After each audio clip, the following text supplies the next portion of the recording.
മോഹൻജി ഭാഗവതിന് നരേന്ദ്രമോദിയെ കണ്ടുകൂടാന്ന് ചിലർ, വേറെ ചിലർ ഇങ്ങനെ സങ്കടപ്പെടുക, എന്തിനാണ് RSS മേധാവി ഇങ്ങനെയൊക്കെ പറഞ്ഞ് വല്ലാതെ വിഷമിപ്പിക്കുന്നത്. അതായത് 75-ാം വയസ്സിൽ മോദി മാറണം എന്ന് ധ്വനിപ്പിക്കുമാർ RSS സർസംഘചാലകർ സംസാരിച്ചു എന്നാണ് എല്ലാ മാധ്യമങ്ങളിലും വാർത്ത, വിവാദം. കോൺഗ്രസ് പറയുന്നു മാറണം, മോദി മാറണം എന്നൊക്കെ. ഇതൊക്കെ ഫൂളിഷാണ്. മോഹൻജി ഭാഗവത്തിൻ്റെ ആ പ്രസംഗം ഇവർ കേട്ടിട്ടില്ല, കേൾക്കാൻ കൂട്ടാക്കുകയുമില്ല. മലയാളം ചാനലുകൾക്ക് ഇത് കേട്ടാൽ മനസ്സിലാകുകയില്ല. മറാഠിയും ഹിന്ദിയും മിക്സ് ചെയ്ത ഒരു പ്രസംഗമായിരുന്നു. ഒറിജിനലി മഹാരാഷ്ട്രയിൽ നിന്ന് മൊത്തം ഭാരതത്തിൽ പ്രവർത്തിച്ച ഒരു വലിയ പ്രചാരകനായിരുന്നു മൊറോപാന്ത് പിംഗ്ലെ. ഈ മൊറോപന്തിൻ്റെ ജീവചരിത്രം പോലത്തെ ഒരു പുസ്തകം, അതിൻ്റെ റിലീസ്, അതിൽ മോഹൻജി ഭാഗവത് പ്രസംഗിക്കുന്നു. മൊറോപാന്ത് പിംഗ്ലയുടെ ജീവിതത്തിലെ ഒരു സംഭവം പുള്ളി എടുത്ത് പറയുന്നു. 75 വയസ്സായി കഴിഞ്ഞപ്പോൾ മൊറോപാന്ത് പിംഗ്ലെ സാധാരണ RSS പ്രചാരിക ആദരവിനൊന്നും നിന്നു കൊടുക്കാറില്ല. ബട്ട് എല്ലാവരും കൂടെ നിർബന്ധിച്ച് മൊറോപന്തിയെ പിടിച്ച് ആദരിച്ചേ പറ്റുള്ളൂ. ഒരു പുതപ്പ് ഷോൾ ഇടുക, അത്രയേ ഉള്ളൂ ചേട്ടാ. അപ്പോൾ മൊറോപന്ത് പിംഗ്ലെ വലിയ തമാശക്കാരനാണ്. എന്ത് കാര്യവും, എത്ര അൺപ്ലസൻ്റ് ആയിട്ടുള്ള കാര്യവും അന്നൊക്കെ പറയാനേൽപ്പിക്കുന്നത് മൊറോപന്തിനെയാണ്. മൊറോപന്ത് താനെന്ന് പറഞ്ഞാൽ മതി, അപ്പോൾ അതൊരു തമാശ മട്ടിൽ അങ്ങനെ അങ്ങ് പൊക്കോളൂ, ആരെയും ഹർട്ട് ചെയ്യാതെ. അപ്പോൾ ഈ 75 വയസ്സിൽ ഇത് പതിപ്പിച്ചു. ഇതൊക്കെ മോഹൻജി ഭാഗവത് ആ പ്രസംഗത്തിൽ പറയുന്നു. മൊറോപന്തിനോട് സംസാരിക്കാനെന്ന് ആവശ്യപ്പെട്ടു. പുള്ളി പറഞ്ഞു, എനിക്ക് സംസാരിക്കാനൊന്നുമില്ല, ഈ കൃത്യത്തിന് തന്നെ ഞാൻ നിന്ന് തന്നത് വലിയ കാര്യം, ഇനി സംസാരിക്കാൻ ഒന്നുമല്ല, പറയണം.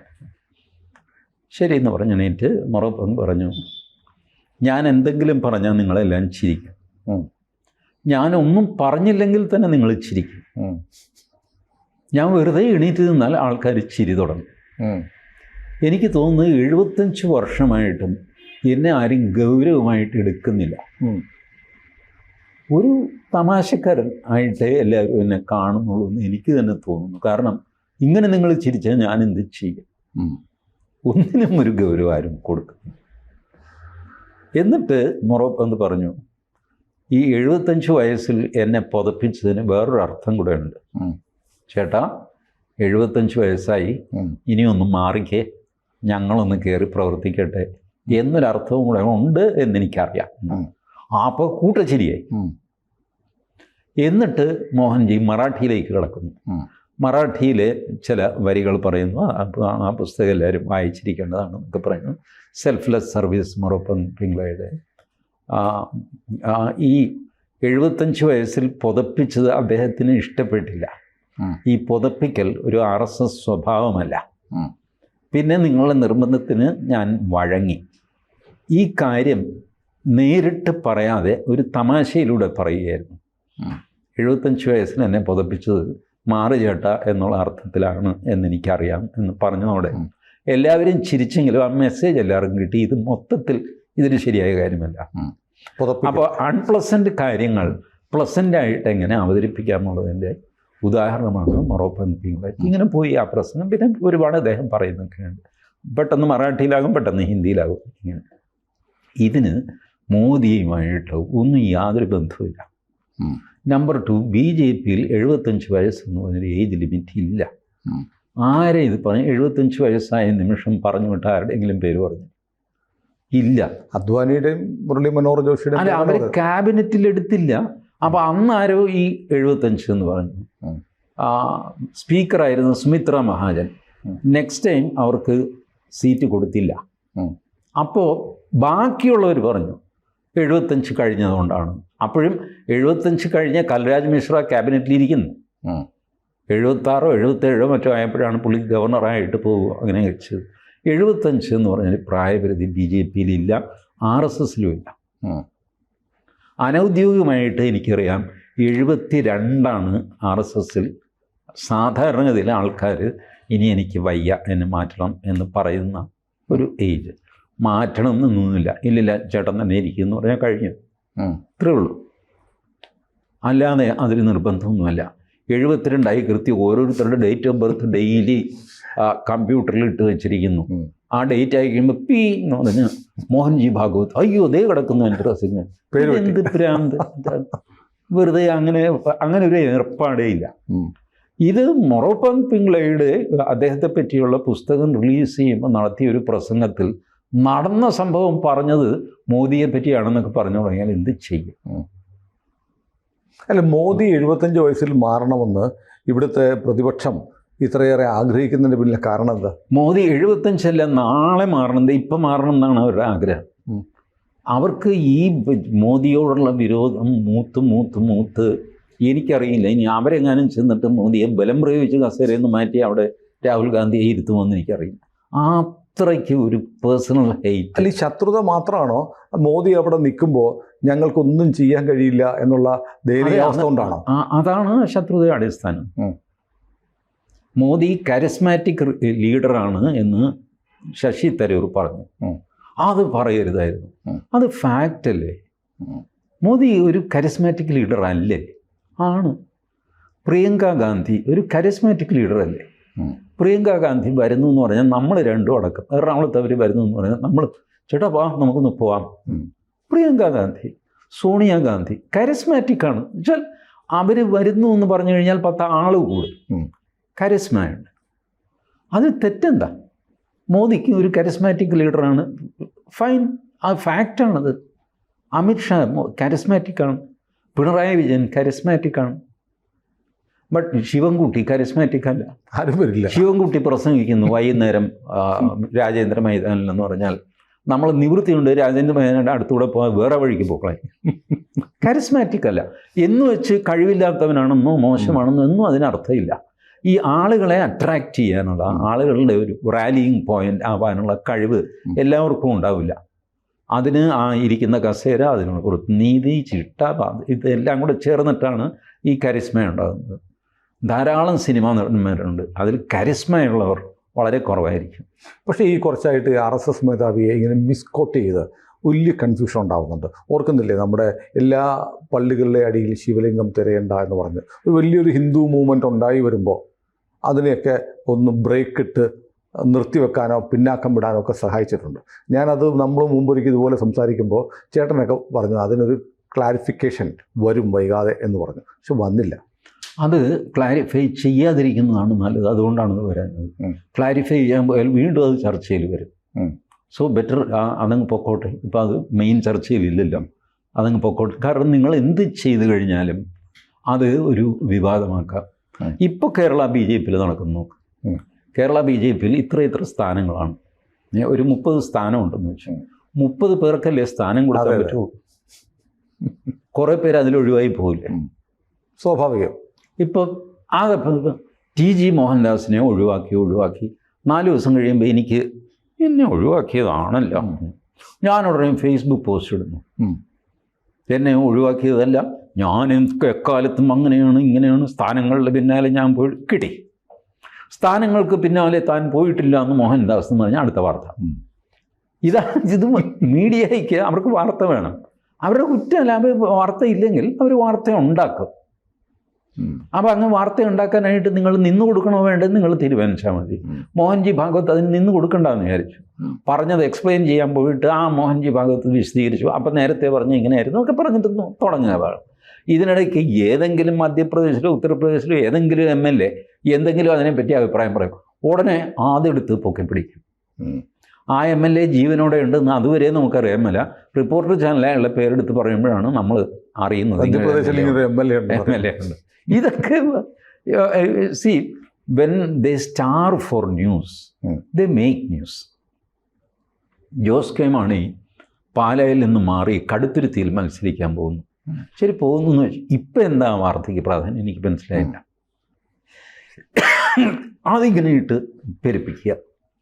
അതുപോലെ വാർത്തകൾ ഉണ്ടാക്കാനായിട്ട് ആൾക്കാർ ചെയ്യുന്നതല്ലാതെ 75 വയസ്സിനോ മോഹൻജിയുടെ ഈ പ്രസംഗം, പിന്നെ ഒരു ഭാഗ്യമുണ്ടായി, ഞാൻ ഈ പ്രസംഗം കേൾക്കാതെ പോകുമായിരുന്നു. ഇവർ ഈ ബഹളം വെച്ചപ്പോൾ ഞാൻ പ്രസംഗം അന്വേഷിച്ചു, യൂട്യൂബിലുണ്ട്. അങ്ങനെ നല്ലൊരു പ്രസംഗം ഈ മൊറോപ്പൻ പിങ്ങളെ പറ്റി ഞാനും ഒരുപാട് കഥകൾ കേട്ടു. നേരിട്ട് അദ്ദേഹത്തെ കണ്ടിട്ടില്ല. ബട്ട് ഒരുപാട് കഥകൾ ഇതുപോലെ രസമുള്ള ഒരുപാട് കാര്യങ്ങൾ, വലിയ ക്രൈസിസുകളൊക്കെ നിസ്സാരമായിട്ട് പുള്ളി ലളിതമായിട്ടൊക്കെ സോൾവ് ചെയ്ത കഥകളൊക്കെ ഉണ്ട്. അപ്പോൾ അതിനെപ്പറ്റി മോഹൻജി പറയുന്ന ഒരു പ്രസംഗം ഞാനും കേട്ടു. ഇല്ലെങ്കിൽ ഞാൻ ശ്രദ്ധിക്കാതെ പോകുമായിരുന്നു. അക്കാര്യത്തിൽ നന്ദിയുണ്ടല്ലേ? നന്ദി, തീർച്ചയായിട്ടും നന്ദിയുണ്ട്. പക്ഷെ മറ്റൊന്നുണ്ട്, മോദിജിക്ക് മാത്രമല്ല, മോഹൻജിക്കും 75 വയസ്സാവുകയാണ്. ആവുകയാണ്. ഓ, അത് it is his decision. One day he may decide. ഞാൻ പറയട്ടെ, ആദ്യം RSSൻ്റെ പാരമ്പര്യം എന്തായിരുന്നു? തൻ്റെ പിൻഗാമിയുടെ പേര് ഒരു കവറിൽ എഴുതി വെച്ചിട്ട് ഇദ്ദേഹം മരിക്കുന്നവരെ സർസംഘചാലകമാണ്. മരിച്ചു കഴിഞ്ഞിട്ട് ഈ കവർ തുറക്കും, അടുത്ത സർസംഘചാലകൻ്റെ പേര് അതിലുണ്ടാകും. ഇങ്ങനെയാണ് ഡോക്ടർ ജി കഴിഞ്ഞിട്ട് ഗുരുജി വരുന്നത്. ഗുരുജി മരിക്കുമ്പോൾ ഗുരുജി ഒരു പേര് എഴുതി വെച്ചു, അതാണ് ദേവർഷി. ദേവർഷി തീരെ സുഖമില്ലാതായി, ഡയബറ്റിക് ആയിരുന്നു, വല്ലാത്ത അവസ്ഥയായി. ദേവർഷി എല്ലാവരെയും വിളിച്ച് പറഞ്ഞു, ഞാൻ ഇതൊഴിയുകയാണ്, അടുത്ത ആളിൻ്റെ പേര് നമുക്ക് എല്ലാവർക്കും കൂടെ തീരുമാനിക്കാം. അല്ല, അതല്ലല്ലോ പാരമ്പര്യം. ആ പാരമ്പര്യം ഞാനങ്ങ് ബ്രേക്ക് ചെയ്യാൻ പോവുക. എന്തു ചെയ്യും? പുള്ളി അങ്ങ് ബ്രേക്ക് ചെയ്തു. പുള്ളി പറഞ്ഞു, നിങ്ങൾ ഇത് ഡോക്ടർ ജിയോ അല്ലെങ്കിൽ ഗുരുജിയോ അങ്ങനെ ചെയ്തു എന്ന് പറഞ്ഞിട്ട് ഞാനും അങ്ങനെ ചെയ്യണമെന്ന് പറയുന്നത് ഫൂളിഷാണ്. എനിക്കിപ്പം തന്നെ കാഴ്ചയ്ക്ക് തകരാറുണ്ട്, വായിക്കാൻ പറ്റുന്നില്ല. പിന്നെ കൈയുടെ മൂവ്മെൻറ്റ്സ് ഡയബറ്റിക് കൂടിക്കഴിഞ്ഞാൽ എന്തോ പ്രശ്നം ഉണ്ടാകുമ്പോൾ അങ്ങനെയൊക്കെ ഞാൻ ഡിസേബിൾഡ് ആയിക്കൊണ്ടിരിക്കുന്നു. നാളെ ഞാൻ മാനത്തേക്ക് നോക്കി ഇവിടെ കട്ടിലിൽ കിടക്കും. നിങ്ങൾ എന്ത് ചെയ്യും? സർസംഘചാലകർ ഡിസേബിൾഡായിട്ട് കട്ടിലിൽ കിടക്കും, നിസ്സഹായനായിട്ട്. 6 മാസമായി ഈ പണ്ടാരം മരിക്കുന്നില്ല, നിങ്ങൾ എന്ത് ചെയ്യാൻ പോകുന്നു? അപ്പോൾ എല്ലാവരും പറഞ്ഞു, ഇതുപോലത്തെ മാമൂലുകളൊന്നും തന്നെ ഫോളോ ചെയ്യേണ്ട ഒരാവശ്യം RSSനില്ല. ഒരാൾ അങ്ങനെ ചെയ്തു, ഗുരുജി എണീക്കുമ്പോൾ ഇടതുവശം കൊണ്ടായി എണീറ്റിരുന്നു, ഞാനും ഇടതുവശം കൊണ്ട് എണീക്കണം, ഇതെന്ത് പ്രാന്ത്? Decide on somebody. അങ്ങനെയാണ് നെക്സ്റ്റ് രാജുഭായിയെ തീരുമാനിക്കുന്നത്. That was on A consensus, അല്ലാതെ കവറിലിട്ടത് ചെയ്തതല്ല. ദേവർഷി അത് ബ്രേക്ക് ചെയ്തു. ഇതുപോലെ ഡോക്ടർ ജിയുടെ ഫോട്ടോ ശാഖയിൽ വെച്ച് തുടങ്ങി, ഗുരുജിയുടെ വെച്ച് തുടങ്ങി. ദേവർഷി വന്നു കഴിയുമ്പോൾ ദേവർഷി പറഞ്ഞു, ഈ 2 ഫോട്ടോ, ഇതിനപ്പുറം ഫോട്ടോ വയ്ക്കരുത്. അയ്യോ ദേവർഷി, അതെന്താ? എടോ, ഇനിയും സർസംഘചാലകന്മാർ ഒരുപാടുണ്ടാകും, അവരൊക്കെ മരിച്ചും പോകും. നിങ്ങൾക്ക് സംഘസ്ഥാനിൽ ഫോട്ടോ വയ്ക്കാനേ സ്ഥലം ഉണ്ടാവുള്ളൂ, സ്വയം സേവർ റോട്ടിൽ നിൽക്കേണ്ടി വരും. എന്ത് ഭ്രാന്താണിത്? ഈ 2 ഫോട്ടോ കൊണ്ട് നിർത്തും, മതി. അതിനുശേഷം സർസംഘചാലകൻ്റെ ഫോട്ടോ, അതിനുശേഷമുള്ള സർസംഘചാലകന്മാരുടെ ഫോട്ടോ ശാഖയിലില്ല. മാമൂലുകൾ ഇതുപോലെ പിന്തുടരുന്ന ഒരു സ്വഭാവം RSSനില്ല. ഡോഗ്മാറ്റിക് അല്ല RSS, കാലത്തിനൊപ്പിച്ച് മാറിക്കൊണ്ടേയിരിക്കും. അതുകൊണ്ട് ഡോക്ടർ ജിക്ക് ഒരു സ്മാരകമുണ്ട്, ഗുരുജിക്ക് സ്മാരകമില്ല. ഡോക്ടർ ജിയുടെ സ്മാരകത്തിന് മുമ്പിൽ ചെറിയൊരു അറേഞ്ച്മെൻ്റ് ഉണ്ടാക്കിയത് ഗുരുജിയുടെയാണ്. ഗുരുജി എഴുതി വെച്ചിട്ടുണ്ട്, എനിക്ക് സ്മാരകം വേണ്ട. ദേവർഷി എന്ത് ചെയ്തു?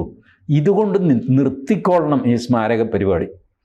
ഇനി ഇവിടെ RSSൻ്റെ ഹെഡ്ക്വാർട്ടേഴ്സ്, 2ാം ഹെഡ്ക്വാർട്ടേഴ്സ് ഏഷ്യൻബാഗ്, അവിടെ ഒരു സർസംഘചാലകനെയും കത്തിക്കരുത്, ദഹിപ്പിക്കരുത്. അപ്പോൾ എന്ത് ചെയ്യും?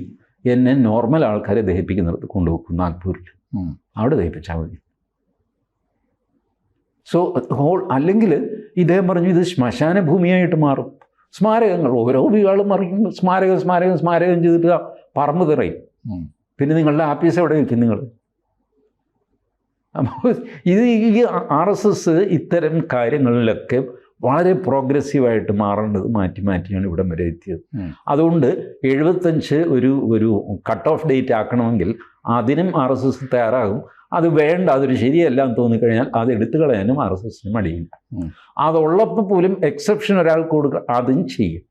ഇതൊക്കെ പ്രായോഗികമായിട്ട് സംഘടന മുന്നോട്ട് പോകാനായിട്ടുള്ള ഡിസിഷൻസാണ്. അല്ലാതെ എന്ത് ഡിവൈൻ ഇൻ്റർവെൻഷനാണ് വേദങ്ങളിലോ ഉപനിഷത്തിലോ എഴുതി വെച്ചിട്ടുണ്ടോ 75 വയസ്സ് കഴിയുമ്പോൾ പരിപാടി നിർത്തണം? അങ്ങനെയൊന്നുമില്ല.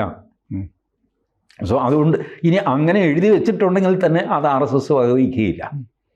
ശങ്കരൻ പറഞ്ഞിട്ടുണ്ട്, ഏത് വേദത്തിലും ഉപനിഷത്തിലും എവിടെ വെച്ച് കഴിഞ്ഞാൽ തീക്ക് ചൂടില്ല എന്ന് എഴുതിയിട്ടുണ്ടെങ്കിൽ ഞാനത് അംഗീകരിക്കില്ല. തീയല്ലോ, തീയുടെ സ്വഭാവമാണ് ആദിശങ്കരൻ പറഞ്ഞതാണ്. അപ്പോൾ ഇങ്ങനെ ഈ ഡോഗ്മയെ പിന്തുടരുന്ന ഒരു സംഘടനയല്ല RSS. So is BJP. 75 ഒരാൾക്ക് റിട്ടയർ ആണ്, ആവാം. ബാക്കിയുള്ളവർ വേണ്ട ചേട്ടൻ ഇപ്പം എന്താ കുഴപ്പം?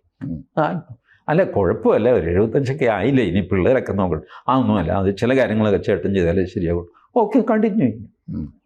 അതല്ലെങ്കിൽ പുള്ളി പറഞ്ഞ് പറ്റില്ല എനിക്ക്, ശരി വേണ്ടെന്ന് പറയും. അല്ല, ഈ തിരഞ്ഞെടുപ്പിൽ തോൽപ്പിക്കാൻ പറ്റില്ല, അതുകൊണ്ട് 75 വയസ്സിലെങ്കിലും ഒന്നും മാറിക്കിട്ടിയാൽ എന്നുള്ള ചിലരുടെ ആഗ്രഹമാണ്. അല്ല, അത് ഈ രാഷ്ട്രീയത്തിലെ ഒരു പ്രശ്നമാണത്. എസ്റ്റാബ്ലിഷ്ഡായ രാഷ്ട്രീയക്കാരെ മാറ്റി പുതിയ തലമുറയ്ക്ക് വരാനുള്ള ഒരു പ്രയാസം, അത് അതിൻ്റെ ഇൻഹറൻറ്റ് ഡിഫക്റ്റാണ് രാഷ്ട്രീയത്തിൽ. അല്ലെങ്കിൽ രാഷ്ട്രീയ പാർട്ടികൾ അവരുടെ ഭരണഘടനയിൽ ഒരു റിട്ടയർമെൻറ്റ് ഏജ് എഴുതി വയ്ക്കണം. അത് സെൽഫ് ഡിഫീറ്റിംഗ് ആകും. ഇത് അവർക്കും അറിയാം. ഇപ്പോൾ 60 വയസ്സിൽ അല്ലെ 65 വയസ്സിൽ റിട്ടയർ ആകണം എന്ന് എഴുതി വെച്ച് കഴിഞ്ഞാൽ അവരുടെ ടോപ്പ് ലീഡർ 65 വയസ്സിൽ പുറത്തു പോകേണ്ടി വരും. അതോടെ ചിലപ്പോൾ ആ പാർട്ടിയുടെ കംപ്ലീറ്റ് സ്ട്രക്ചർ മാറുകയും അത് പബ്ലിക് അതിന് ഇഷ്ടപ്പെടാതെ വരികയും ഒക്കെ ചെയ്യും. നിങ്ങൾക്ക് പബ്ലിക്കിൻ്റെ വോട്ടല്ലേ നിങ്ങൾക്ക് ആവശ്യം, അല്ലാതെ 65 വയസ്സ് സ്കെയിൽ വെച്ച് വരയിടുക. നക്ഷത്രങ്ങൾ ഉണ്ടെന്ന് കരുതി ആരും സൂര്യനെ മറയ്ക്കാറില്ലല്ലോ.